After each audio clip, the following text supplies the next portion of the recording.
Welcome back to the Adopt a Rockhouse volunteer training. This is part 3, Conservation of Rare and Endemic Plants of the Red River Gorge. The Red River Gorge Geological Area is a diversity hotspot in Kentucky. According to the Office of Kentucky Nature Preserves, NatureServe's Biotics 5 database, over 60 rare species have been mapped in the Red River Gorge Geological Area. You can see by the table on the left that the Red River Gorge is especially abundant in rare vascular plant species. Endemism is a term for species that have a geographical range limited to a small defined region. Most of these plants are ancient relic populations that may be thousands to millions of years old. There are many plants that are endemic to sandstone rockhouses of the southeastern United States, and a few have been documented in the rockhouses of the Red River Gorge, shown in this table on the right. The Red River Gorge has one species that is strictly limited to a 30-mile radius of the area, Solidago albopilosa, or the White Haired Goldenrod. This map shows the range of White Haired Goldenrod. This area within Powell, Menifee, and Wolfe counties is the only place you can find White Haired Goldenrod in the world.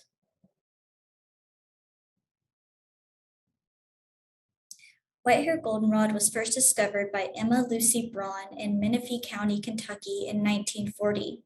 It was described in the Rhodora Journal of the New England Botanical Club in 1942. White Haired Goldenrod is very similar to and thought to be derived from the broadleaf goldenrod or Solidago flexicalis. White Haired Goldenrod is shorter, has smaller and thinner leaves, and is more densely hairy than Solidago flexicalis. The habitats of the two species are also distinct. White Haired Goldenrod is found behind the drip line of sandstone rock shelters and on rock ledges, whereas Solidago flexicalis is most commonly found growing on limestone soils found in the Red River Gorge. You can see these characteristics and differences between the two species summed up in this table on the bottom right. In 1988, the White Haired Goldenrod was listed as threatened under the Endangered Species Act.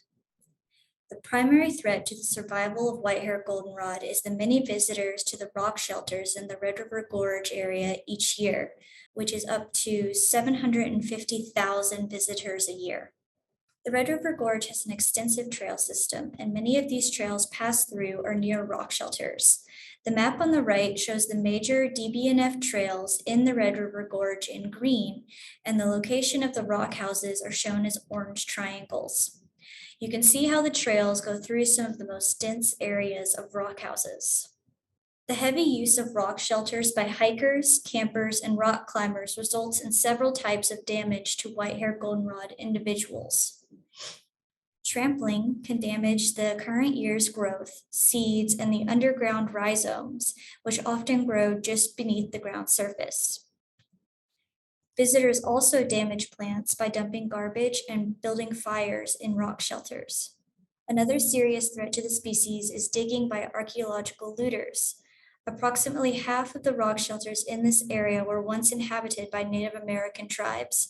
As looters dig up soil in the hunt for artifacts, they also dig up stolons and seeds of White Haired Goldenrod. Rock shelter soils were also mined for saltpeter in the past. It is possible that some occurrences of White Haired Goldenrod were extirpated as a result of these activities. Logging near the rock shelter habitat of White Haired Goldenrod will increase light intensity and decrease water availability within the rock shelters, possibly harming the plants. Logging could also allow weedy species to invade rock shelters. These weedy species may compete with White Haired Goldenrod plants and reduce the size of occurrences. In areas where disturbance continues for long periods of time, the plants may never recover. In 1993, the U.S. Fish and Wildlife Service published the Recovery Plan for White Haired Goldenrod. Recovery plans delineate reasonable actions that are believed to be required to recover and/or protect listed species. The goal of the recovery plan is to get the White Haired Goldenrod to a point where it no longer needs federal protection and can be delisted. The 1993 plan defines the criteria for white-haired goldenrod to be delisted as when 40 geographically distinct, self-sustaining occurrences are adequately protected and have been maintained for 10 years. It contained 5 major points for white-haired goldenrod recovery. One of the first points was to protect existing occurrences. So to address trampling, they diverted trails away from rockhouses, established rockhouses as no camping and no fire areas, placed educational signs at white-haired goldenrod population, and fence white-haired goldenrod populations. You can see in the bottom right a screenshot from materials from the Daniel Boone National Forest about not being allowed to camp in rock shelters or building fires within 100 feet of rock shelters. You can see in the center a fence with signage that is a fenced population of white-haired goldenrod. And on the left, you can see some of the signs that were put out on those fences.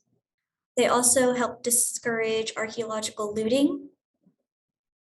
They established areas protected from logging around the white-haired goldenrod populations. They reintroduced plants to suitable habitat that was previously known. And they identified and protected populations on private land.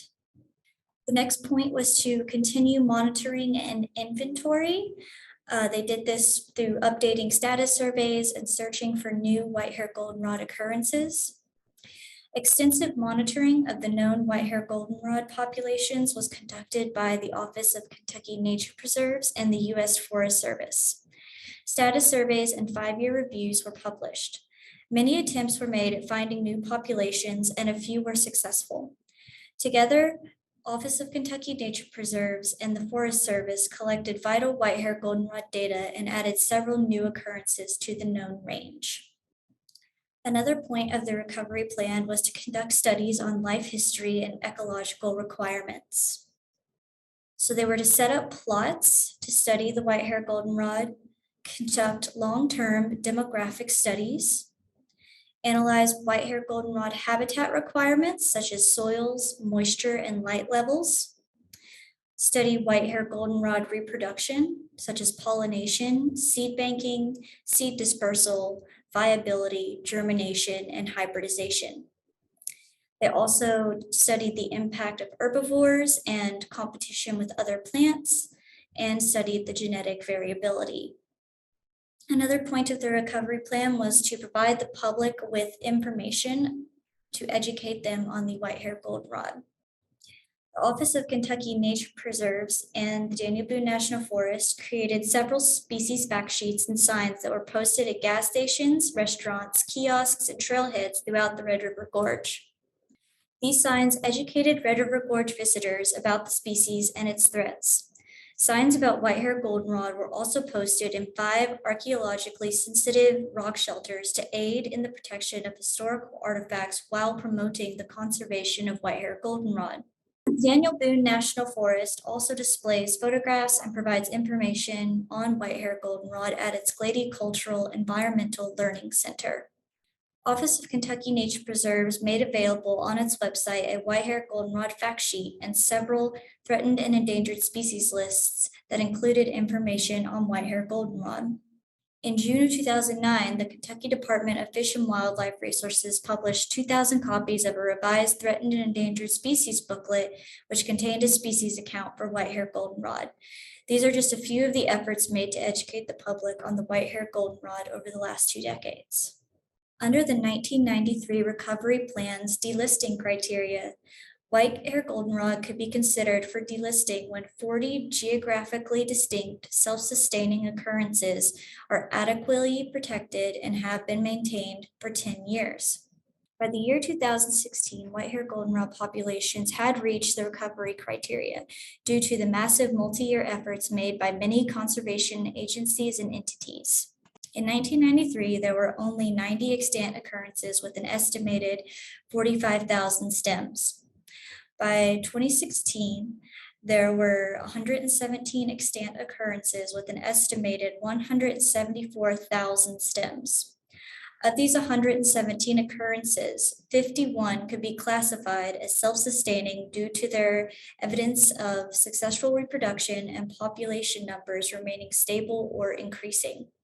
Of those 51, 46 were adequately protected and had been maintained for over 10 years. Therefore, the delisting recovery criteria had been met. Starting in 2017, the Office of Kentucky Nature Preserves with the U.S. Forest Service conducted post-delisting monitoring of the white-haired goldenrod. This less intensive monitoring occurred over a 5-year period from 2017 to 2021. Methodologies were transitioned from counting individual stems to more time-efficient photo monitoring. After 5 years of post-delisting monitoring, 70% of the white-haired goldenrod populations that were surveyed could be classified as stable or increasing. The post-delisting methodology will be used by citizen scientists in the Adopt a Rockhouse program. Please watch parts 4 and 5 of this video series for a detailed explanation of the methodology.